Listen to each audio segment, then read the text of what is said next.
Beneficiários Unimed Campo Grande, em especial as mulheres que recentemente receberam uma notícia especial trazendo uma novidade preciosa. Vou ser mãe, estou gestante. Diante dessa novidade, muitas estarão alcançando a realização de um sonho. Outras, talvez diante de uma surpresa, de algo que não estava previsto nem planejado. Seja o sonho, ou seja a surpresa com a maternidade, o mistério da vida já está em você. Dúvidas, questionamentos, temores, expectativas. Esta nova etapa da vida já teve início e tudo já está acontecendo. São transformações que ocorrem em você, em seu corpo, em seus sentimentos. Transformações também nas suas relações afetivas, com seu companheiro, com seus familiares, no trabalho. Ou seja, o impacto já está acontecendo no presente e no futuro. E nesta nova etapa que se inicia, existe um percurso a ser percorrido. E ele já deu a largada. Neste percurso, ao final de 9 meses, você encontrará com o momento mágico da maternidade. E para isso você precisa seguir com segurança. Mas quais serão as suas necessidades? Apoio da sua família, dos seus familiares, do seu esposo, do seu companheiro. Precisa também realizar o pré-natal. Precisa também de informações, de conhecimento e de orientações. Para seguir em segurança e para chegar em segurança no momento do parto, onde chega o seu bebê, que também deve vir saudável e seguro. A partir do conhecimento dessas necessidades que existem nesse momento tão especial, a equipe de saúde da Unimed Campo Grande faz um convite para as futuras mamães, para que possam participar da linha de cuidado de gestantes. Essa linha de cuidado é coordenada por uma enfermeira, conta com o apoio de uma equipe multiprofissional e estará à disposição de quem desejar. Mas o que essa linha de cuidado tem a oferecer? O curso de gestante. Esse curso ele é formado a partir da elaboração de aulas ministradas por médicos obstetras, pediatras ou de outras especialidades, aulas ministradas por outros profissionais, nutricionista, psicólogo, fisioterapeuta, que trabalham conteúdos e assuntos pertinentes e essenciais para quem está no caminho da maternidade. Oferece ainda oficinas temáticas, abordando outros temas, outros assuntos que são complementares ao curso de gestante. Ainda a equipe que trabalha de apoio, equipe multidisciplinar, elabora e disponibiliza conteúdos, materiais importantes para o autocuidado da gestante e cuidado dos bebês, e que são encaminhados via lista de transmissão para os contatos das gestantes que estão inseridas na linha de cuidado. E o grande destaque, o grande diferencial dessa linha de cuidado é justamente o autocuidado apoiado para a gestante, por meio de um canal de comunicação, onde a gestante em qualquer momento ela pode entrar em contato para tirar as suas dúvidas, para diminuir as suas angústias. E também o monitoramento, que é a verificação periódica, o acompanhamento da execução do pré-natal, que é o grande roteiro para conseguir ter êxito e conseguir chegar na maternidade de uma maneira saudável. Esse é o diferencial. Faço o convite e contamos com a participação de vocês. Meu nome é Sandra Cristo, sou médica, coordenadora da Atenção Integral à Saúde da Unimed Campo Grande. Aguardamos vocês, contamos com a presença para que a gente possa contribuir nesse momento tão especial e preparar a chegada desse bebê. Acesse os nossos contatos, os nossos canais de atendimento e confirme a sua participação nessa linha de cuidado. Até breve. Olá, eu sou o Dr. Tiago Souza, sou especialista em ginecologia e obstetrícia e hoje a gente vai falar um pouquinho sobre os tipos de partos. Praticamente a gente tem dois tipos de partos, o parto normal e a cesariana. Dentro do parto normal se criou alguns tipos de partos que deveria existir para todos, que é o tal do parto humanizado. E a gente vai falar então um pouquinho aí sobre esses dois tipos. E eu gosto sempre de fazer uma brincadeira que é o seguinte: o feto, o neném, ele nasce com, sem e apesar do obstetra. Então, fique tranquila que o seu parto, independente se você tiver ou não com obstetra, a chance de você ter o seu neném é muito grande. E quando a gente pensa em parto, a primeira coisa que as pacientes dentro do consultório costumam relatar é que elas têm medo do parto. Tem medo da dor, tem medo de morrer no parto, tem medo de um monte de coisa. E é isso que a gente precisa quebrar esses tabus. Primeira coisa que você precisa saber é que você morrer em um parto ou ter uma complicação no parto é menor do que você sair na rua e ser atropelada. Nós estamos falando aí na casa de 7,9 desfechos ruins dentro de 10 mil nascidos vivos. Então é um número muito pequenininho dentro de uma quantidade de nascimento gigante que tem por aí. Então o primeiro ponto é, não tenha medo do parto. Segunda coisa, todo mundo diz que o parto dói, mas na maioria das vezes as pacientes desistem do trabalho de parto não é pela dor, elas desistem do trabalho de parto simplesmente pelo cansaço. Então se você pretende ter um parto normal, faça atividade física, faça um preparo cardíaco para esse parto ter uma melhor chance de ocorrência. E a gente tem que lembrar que hoje a gente tem analgesia de parto, então não tem por que você ter medo de ter um parto normal simplesmente por medo da dor. E quais são as vantagens que você tem de ter um parto ou outro parto? Isso é que a gente vai tentar discutir por aqui. Qual é a vantagem de ter uma cesárea? Qual é a vantagem de ter um parto normal? É para todo mundo um parto normal? É para todo mundo uma cesárea? Eu devo me culpar por não tentar um parto normal? Então vamos tentar falar um pouquinho sobre isso aí. Quando você vai na internet procurar sobre parto, a primeira coisa que você vai encontrar é falando sobre dor. Então vai estar lá falando que é comparativo a 20 ossos quebrados, é a pior dor da vida.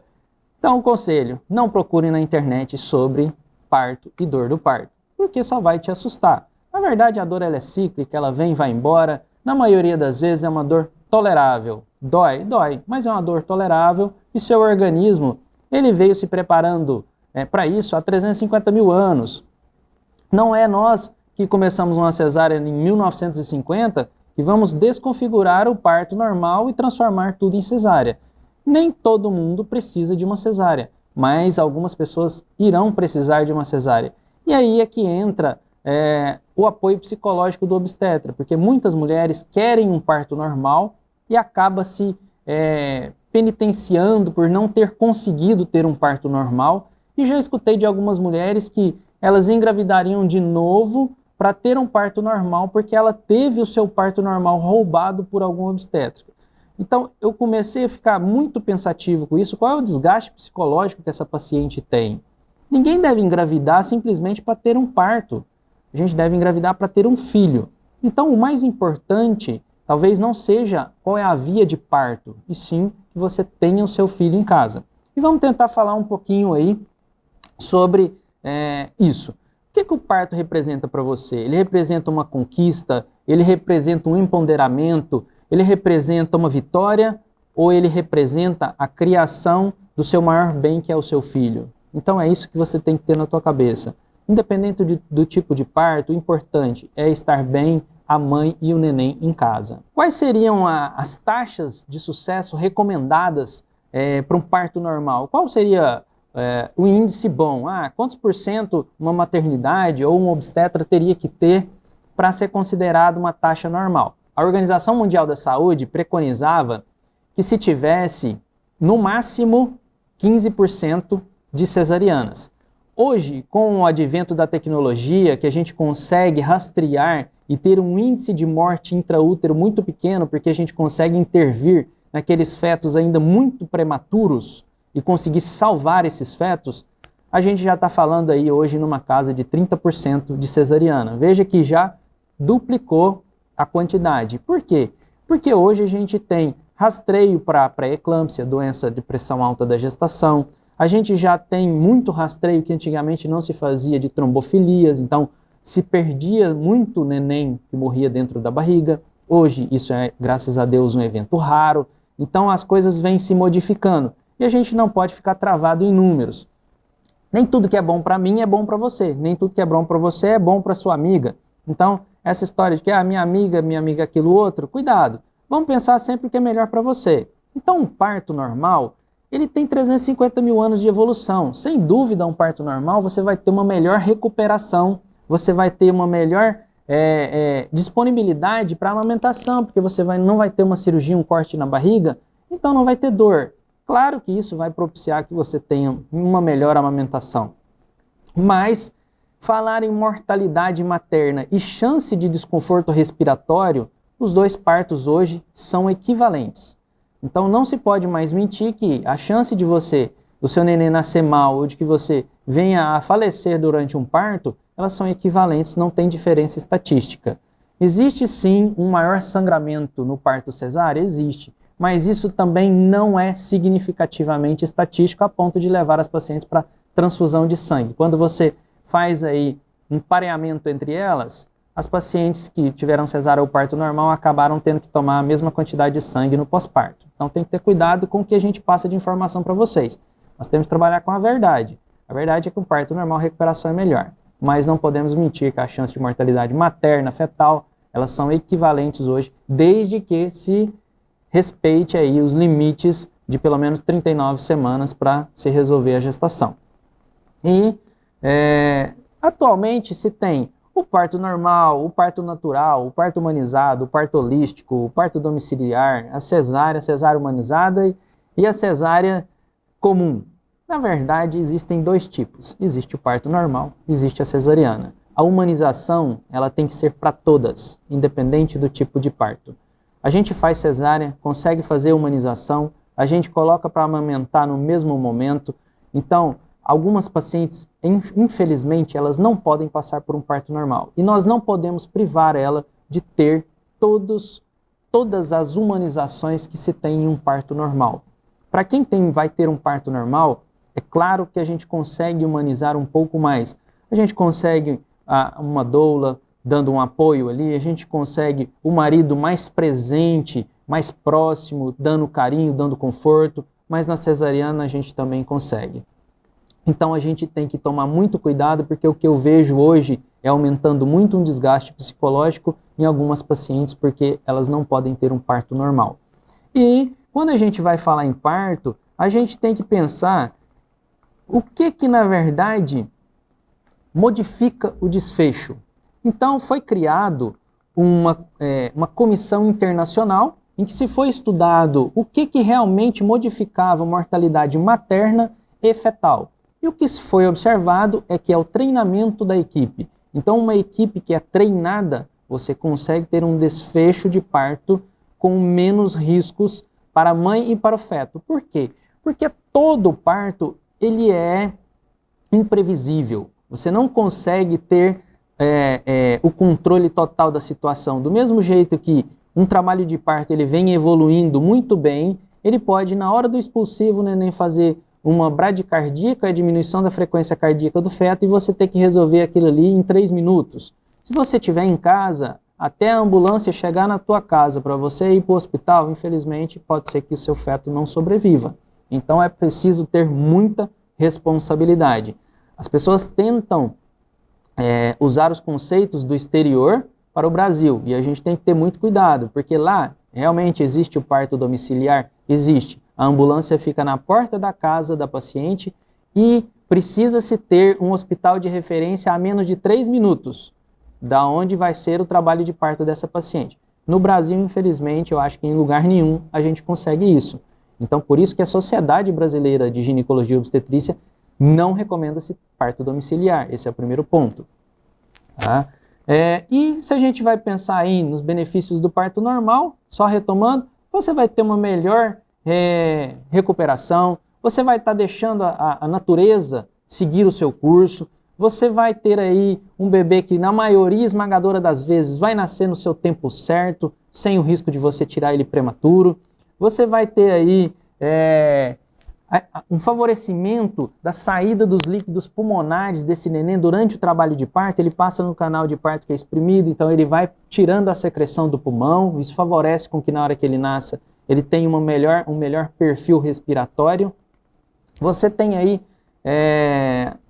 um menor sangramento, que a gente já disse, e menos infecção, porque você não passa por um processo cirúrgico, né?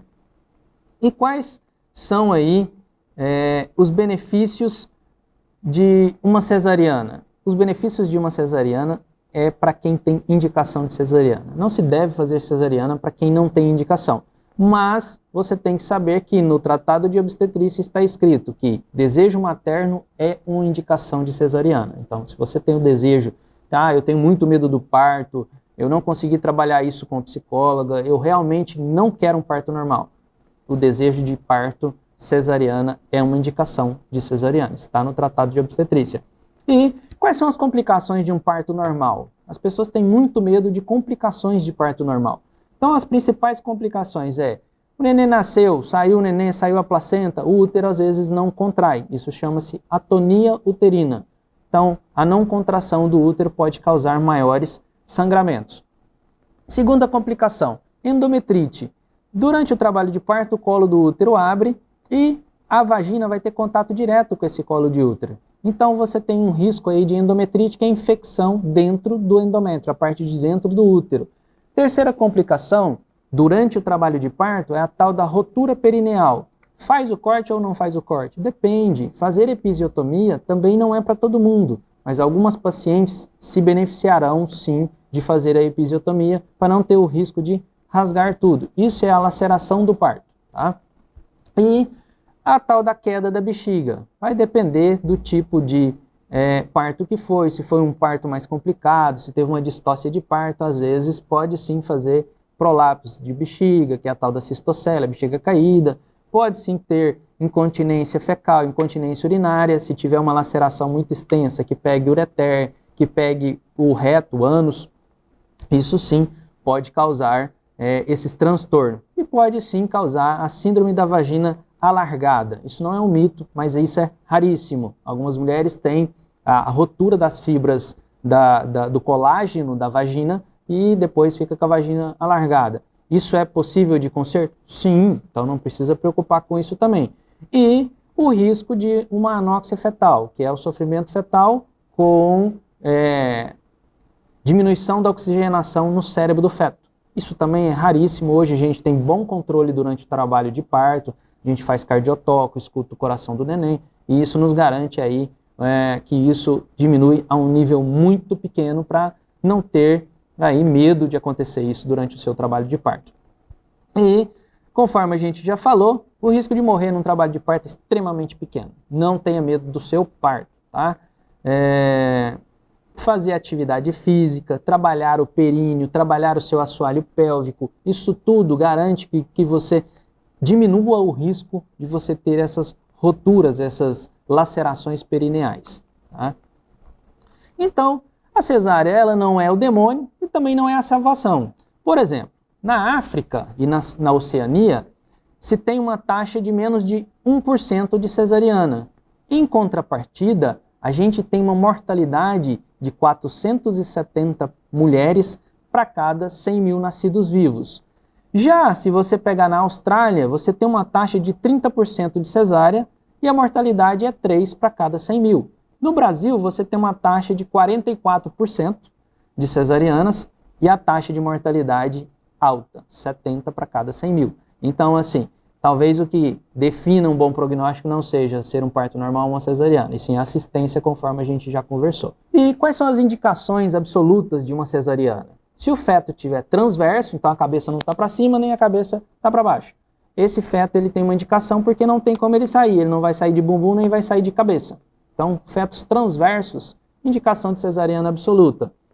Quando você tem uma herpes genital ativa, se o feto passa no canal de parto e tem ali lesões, ele vai ser contaminado e existe o risco de fazer uma doença no cérebro que chama encefalite herpética.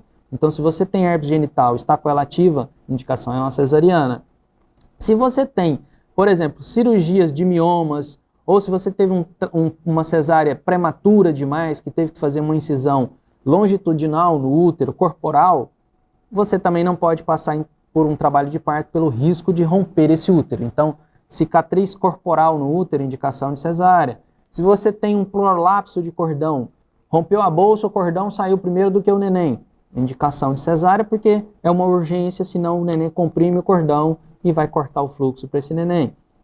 Se você tem uma placenta prévia que recobre o orifício do colo do útero, não tem como o neném passar pela placenta, indicação de cesárea. Quando você tem a morte de uma mãe com um feto vivo, indicação de cesariana também. Não se deve induzir parto em pacientes que já vieram a óbito. Quando você tem rotura uterina, quando você tem apresentação pélvica eletiva, então, por livro, o trabalho de parto induzido, se o neném estiver sentado, é uma contraindicação, é uma indicação de cesariana absoluta. Isso vem mudando, algumas pessoas já começaram a fazer indução de trabalho de parto pélvico no Brasil, mas pela recomendação do livro ainda é que se faça uma cesariana. Se você tiver gemelaridade, 2 neném, um está sentadinho, um está de cabeça para baixo, é indicação de uma cesariana. Se o primeiro estiver de cabeça para baixo e o segundo cesáreo, sentado, não é indicação de uma cesárea. Então, quando você tem também aqueles gemelares que são idênticos, que os dois estão dentro da mesma bolsa, que são monoamnióticos, esses também é uma indicação de cesárea. Tá? Então, veja bem, a maioria das indicações de cesárea são algumas urgências ou algo que impede com que o feto saia pelo canal vaginal. E quais são as indicações relativas de cesariana?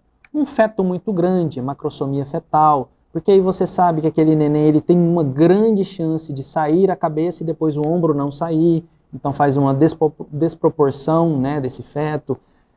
Se você tem um descolamento prematuro de placenta, começa a sangrar e às vezes não tem dilatação ainda, você tem que fazer uma cesárea.